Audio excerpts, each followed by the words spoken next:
There is a $4 billion American industry that depends on you forgetting one thing. The bag of bark mulch in your garage every April is not soil. It is dyed wood waste from pallet manufacturing. It strips nitrogen out of the ground as it breaks down. It harbors termites and artillery fungus, and it has to be replaced every single spring because if it lasted, the industry that sells it would not. 3 years ago, I stopped buying it. I tore the bark out of my front bed, hauled it to the compost pile, and planted 16 plugs of creeping thyme. $43. The bed has not been mulched since. Last June, a neighbor walked past and stopped because the whole yard smelled like a Mediterranean kitchen in the heat of the afternoon. The 10 plants in this video do what mulch is sold to do, but better and once. Number 8 has been holding monastery orchards in Germany since the 1100s. Number 5 fixes its own nitrogen straight out of the air. And number 1 was reframed as a weed by American chemical companies in the early 1950s because it was working too well. Subscribe before we start. Let us start with the 3 plants that physically outcompete weeds the way bark mulch is sold to, but rarely does. No fabric, no spray, no replacing every April. Just a living surface that closes itself off to anything else trying to grow. Number 10. Creeping thyme. The plant in the bed that smelled like Provence in June. Roman soldiers carried thyme seeds in their ration kits because they believed it gave them courage on the march. The Latin name thymus comes from the Greek thymen, meaning to fumigate, because thyme oil burned in temples produced one of the cleanest, most fragrant smokes available in the ancient Mediterranean. Benedictine monks at Monte Cassino were growing it between the paving stones of the monastery courtyards in the 9th century. It appears in the plan of St. Gall, an architectural manuscript drawn around the year 820, which lays out a Carolingian monastery garden in detail and shows thyme planted along the cloister paths. The plant releases volatile oils through its leaves that suppress competing weed seedlings. It spreads laterally without rooting deeply, forming a dense aromatic mat in 2 seasons. Drought tolerant. Deer resistant. Tolerates foot traffic better than any grass variety. The variety called Elfin is the smallest and tightest. Pink chintz has rose pink flowers. Woolly thyme has silver gray leaves that look almost like felt. I planted 16 plugs in 2022 for $43. 3 years later, the bed covers 13 square meters. The bees show up in numbers I have never seen on anything I have ever grown. The smell stops people on the sidewalk. Plug plants are sold once. Bark mulch is sold every April for the rest of your life. Guess which one the industry chose to recommend. Think of it as mulch that smells like a Mediterranean kitchen and never needs replacing. The most useful plants in a garden are rarely the ones the industry profits from. They are usually the ones it has spent decades hoping you forget. Number 9. Creeping Jenny. This is the plant for the corner of the garden where bark mulch washes out every spring storm. Lysimachia nummularia roots at every single node along its trailing stems. A 6-foot stem in May becomes 20 new plants by August. The botanical name nummularia means coin-shaped after the round leaves, which is also where the common names moneywort and herb twopence come from. Medieval European folklore claimed planting it near the front door would draw money to the household. The folklore is dubious, the plant is not. It was documented by John Gerard in the Herbal, or General History of Plants, published in London in 1597. Gerard found it growing along the banks of the River Thames and described it as a wound herb that countryside families use to staunch bleeding. It has been in continuous cultivation in English gardens for over 400 years. The plant spreads at 60 centimeters per year, rooting at every node, forming a dense mat that smothers weeds and holds moisture against the soil. It tolerates damp shade better than almost any other ground cover on this list. It tolerates standing water. It tolerates the runoff at the base of a downspout. The conditions that destroy bark mulch within a single season are the conditions where creeping Jenny accelerates. The golden variety, called Aurea, has chartreuse leaves that light up shaded corners. The standard green form is faster growing and tougher. I planted golden creeping Jenny under a downspout in 2021. Bark mulch had been washing out of that bed twice a year for as long as I had owned the house. The plant has held the bed for 4 years. The soil no longer erodes. Every morning the chartreuse leaves catch the first shaft of light through the gap between the houses, and the bed glows for about an hour before the sun moves. Erosion is sold as a $30 billion drainage problem. A $2 plug of creeping Jenny solves the same problem permanently. Think of it as a self-installing carpet that lights up the corner of the garden mulch used to wash out of. The hardest spots in a garden are rarely soil problems. They are choice problems. Nom ed in pazzi, sweet woodruff. This is the plant. The one Cistercian monks were planting under their orchard trees in the 1100s. The Cistercians were the great agricultural reformers of medieval Europe, and the monks at Maulbronn Abbey in Württemberg, Germany, planted Galium odoratum under their fruit trees as early as the late 12th century. The reason was practical. Sweet woodruff suppressed weeds without robbing the trees of water. It thrived in the deep shade beneath fruit canopies, where almost nothing else would, and every May, the monks pulled handfuls of it, dried it in the sun for 2 days, and steeped it in young Rhenish wine to make Maiboli, a tradition that is still observed in the Rhine Valley every spring. Hildegard of Bingen wrote about it in her medical text, Physica, completed around 1158. She prescribed it for liver complaints and cheerfulness, in that order. The compound responsible for the sweet hay and vanilla scent is coumarin, the same compound that gives freshly cut hay its smell. Sweet woodruff spreads by rhizomes in dense shade, where almost nothing else grows. The whorled leaves form a layered carpet about 10 centimeters tall. The fragrance is faint until the leaves are crushed or dried, and then it fills a room. I planted sweet woodruff under a Norway maple in 2019. The bed had been bark mulched for 15 years because nothing would grow there. The roots of the maple drank every drop of water within a meter of the trunk. The plant filled in within 2 seasons. In May, after a rain, walking past the bed carries up the smell of cut hay and vanilla from below the ankles. Dry shade is sold as an unsolvable problem requiring repeat applications of bark. A plant that has been holding the same Cistercian orchards for 900 years is not a problem requiring a product. Think of it as a ground cover that perfumes the air every time the breeze moves through it. The hardest corners of a garden have usually already been solved. We just stopped listening to the people who solved them. Now we move into the 3 plants that improve the soil as they cover it. This is the thing bark mulch claims to do, but does badly. Mulch breaks down by stripping nitrogen out of the ground beneath it. The next 3 plants put nitrogen and structure back in. Number 7. Creeping sedum. Norse turf roof construction has used sedum since at least the 14th century. The plant survives where almost nothing else does. 600 years on the same roof, no irrigation, no fertilizer, no replacement.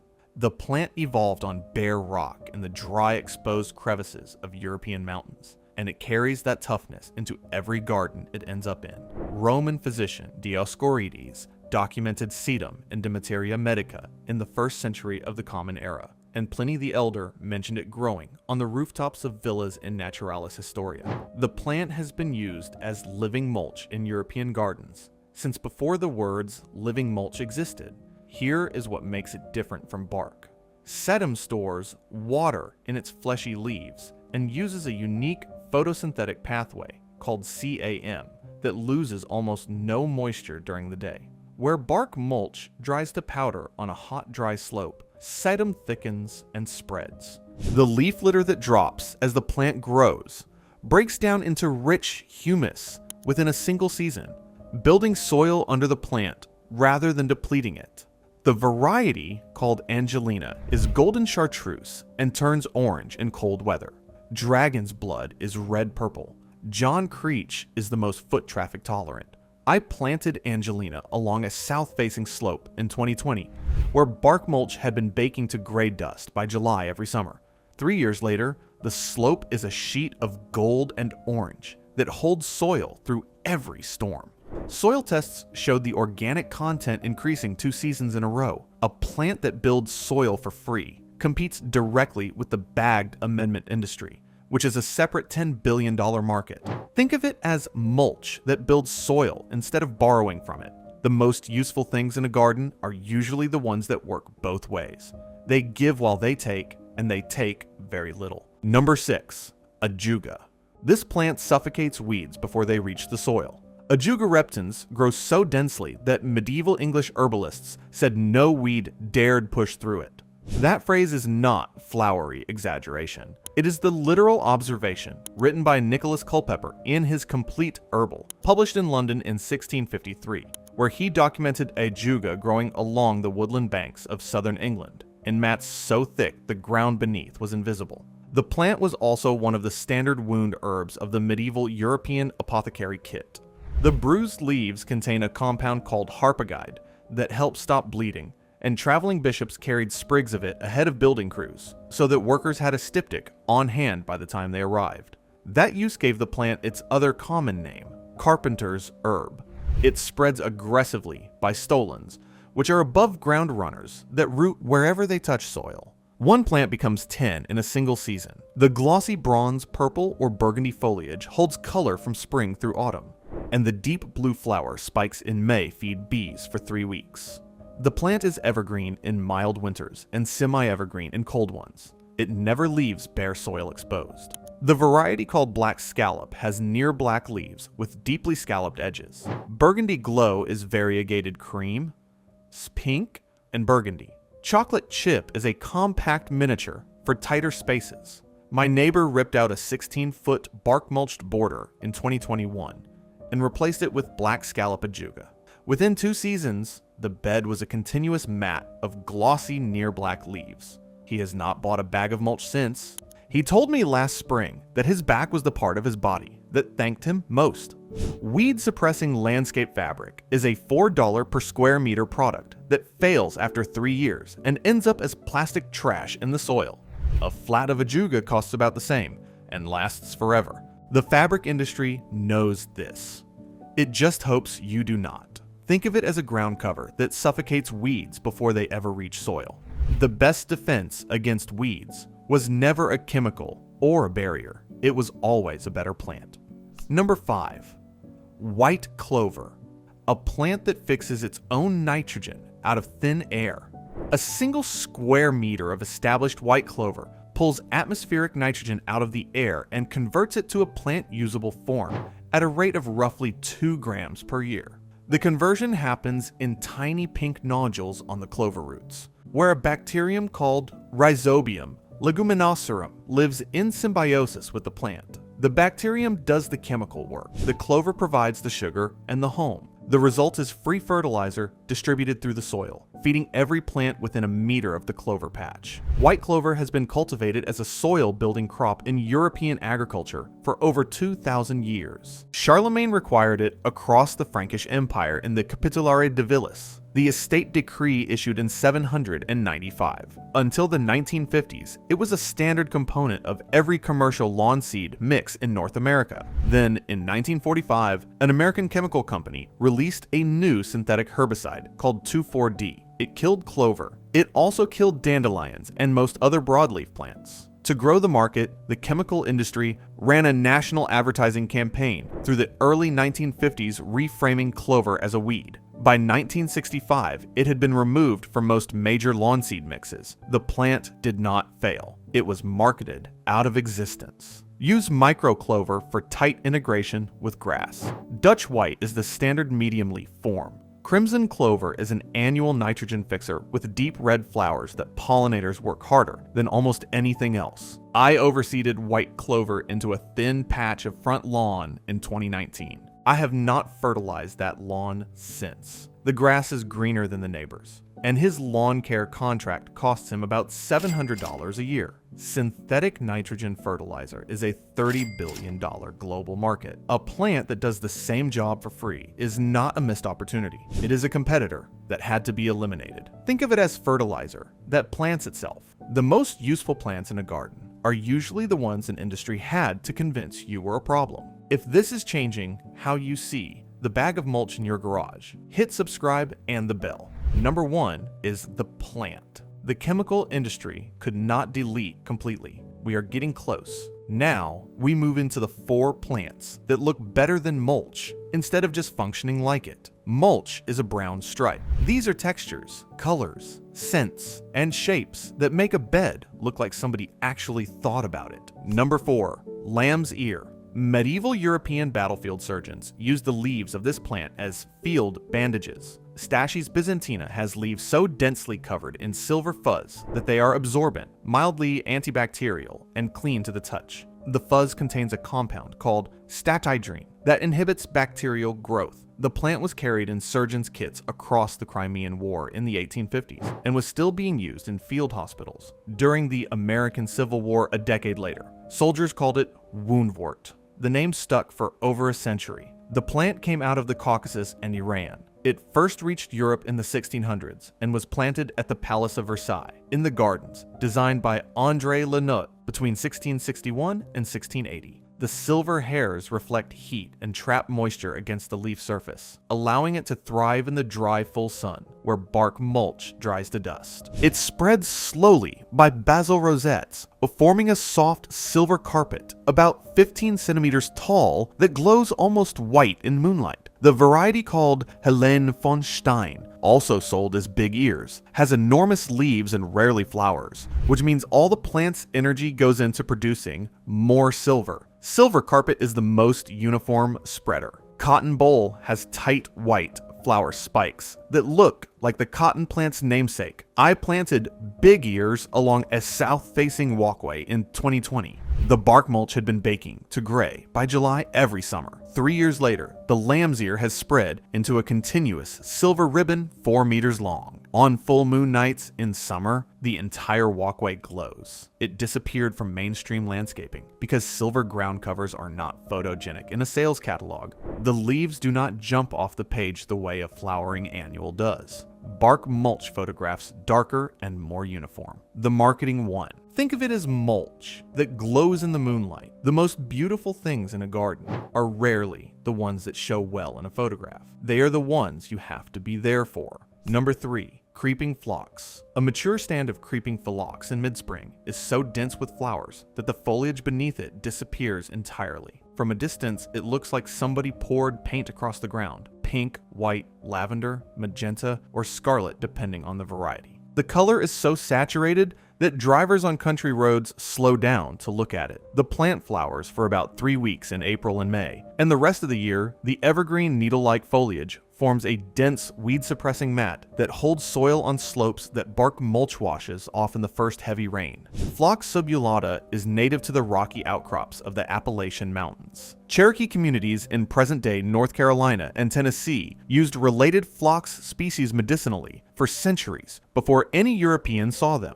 The plant entered European cultivation in 1745 when the Pennsylvania botanist John Bartram sent specimens to the Royal Society in London. Bartram was the first American-born botanist of international reputation, and Linnaeus called him the greatest natural botanist in the world. Phlox subulata was one of the dozens of North American species he introduced to European gardens. The variety called Emerald Blue won the Royal Horticultural Society Award of Garden Merit. Candy Stripe is white with pink streaks. Scarlet Flame is a deep coral red. Spring Hill Pink is the most aggressive spreader. I planted creeping phlox on a steep bank along my driveway in 2018. The slope had been bark mulched for years and washed out twice every spring. I tore out the mulch, planted 12 plugs of emerald blue, and watered them in. Within 2 seasons, the bank was a solid sheet of blue every April. It has not eroded once in 7 years. It disappeared from mainstream landscaping because slopes are sold as a drainage problem, requiring engineering solutions. Creeping phlox is a biological solution that costs 1/10 of the price and lasts indefinitely.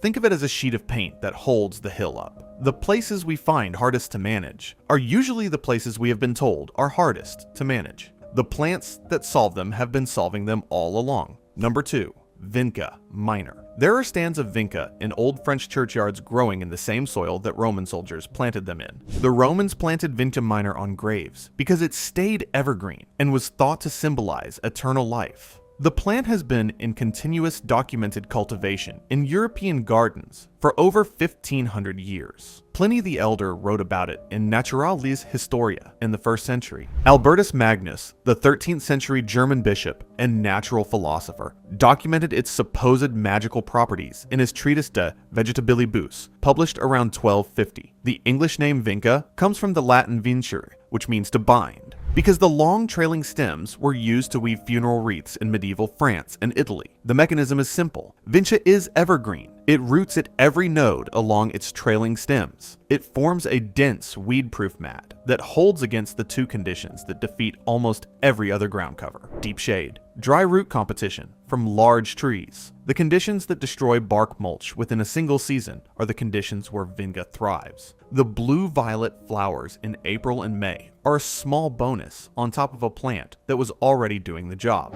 The variety called Bowles has the largest deep blue flowers and was bred by the English horticulturalist E.E.A. Bowles at his garden in Middleton House in the early 1900s. Atropurpurea is wine purple. Illumination has gold-centered leaves with green edges that reverse the usual variegation pattern. I planted Bowles vinca under 3 mature oak trees in 2017. The bed had been bark mulched twice a year for as long as I had owned the property, because the oak roots drank every drop of moisture and nothing else would grow. The vinca filled in within 2 seasons. I have not mulched that bed in 7 years. Vinca solves the dry shade problem permanently, and dry shade is one of the most reliably mulched conditions in suburban America. Think of it as a carpet that has outlasted the empires that planted it. The plants that solve the hardest problems are usually the ones the industry hopes you never find out about. Number 1.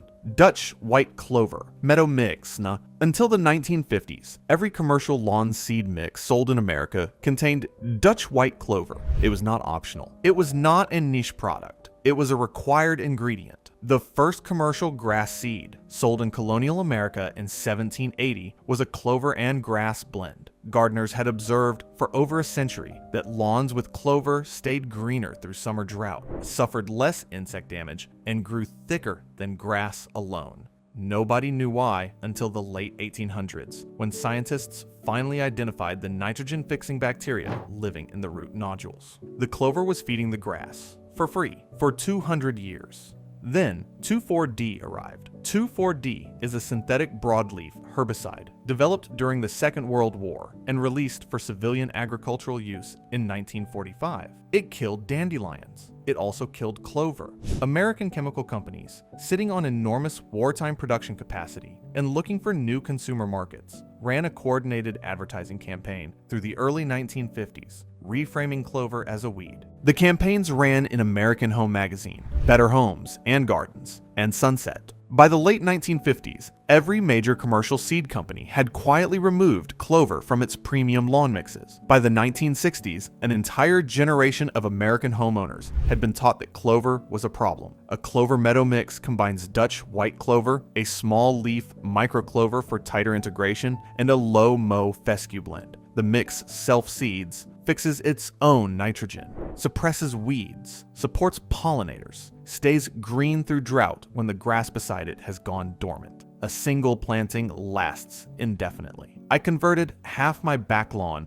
from grass and bark mulched borders to a clover meadow mix in 2020. I have not fertilized it since. I have not watered it since the establishment month. Soil tests show measurable nitrogen increases year over year. In June, the bumblebees are so loud, my daughter has learned to identify 3 different species by sound alone. It disappeared from American lawns because clover does the job of fertilizer, herbicide, and irrigation simultaneously, all 3 of which are separate billion-dollar industries. Think of it as the lawn that the chemical industry tried to delete from history. Some plants do not just refuse to die, they refuse to be forgotten. 10 plants. Each of them does what mulch is sold to do, but better, and once. The bag of bark mulch in your garage every April is not a soil amendment. It is a renewable revenue stream dressed up as one.